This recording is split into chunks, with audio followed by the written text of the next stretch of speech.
Okay, so good afternoon everyone. We are going to discuss the module 8, the personal relationship of adolescents. So my name is Jumanin Lara. My name is Andrimata.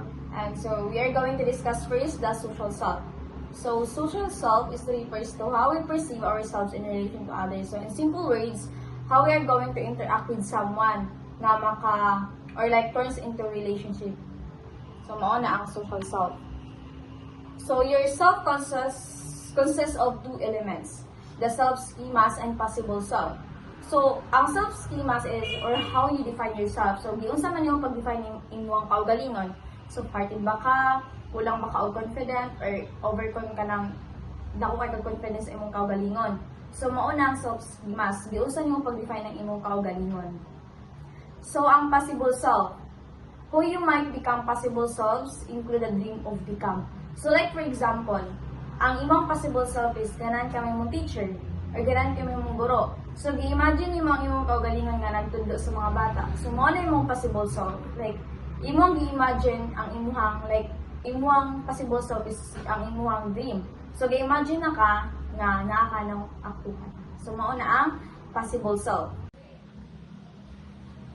Development of the social self is concerned with the development of a person's identity and individuality in order to especially improve personal skills and the way we act.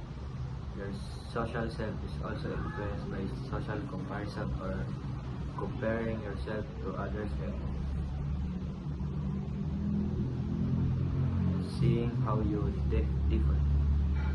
What is self-development?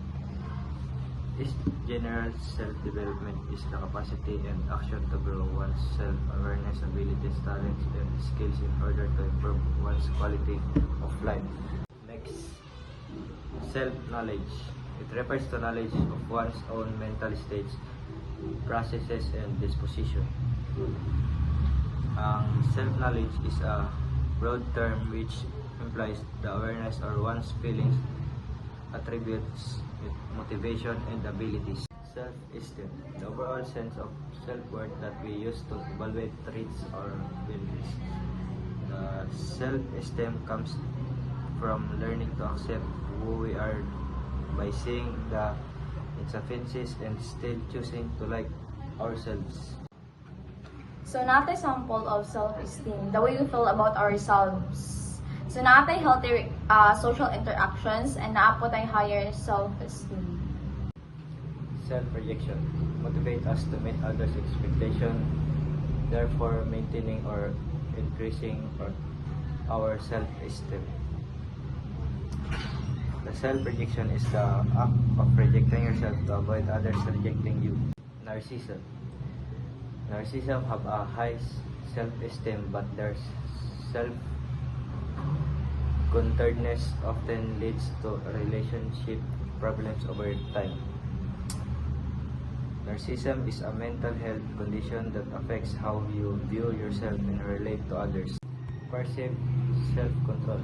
Perceived control is the degree to which they believe that they have control over themselves and the place, people, things, feelings, and activities surrounding them. The perceived control, when they believe that in general personal action controls outcomes and the personality have the skills to enact those actions self. Okay, so social beliefs and judgments.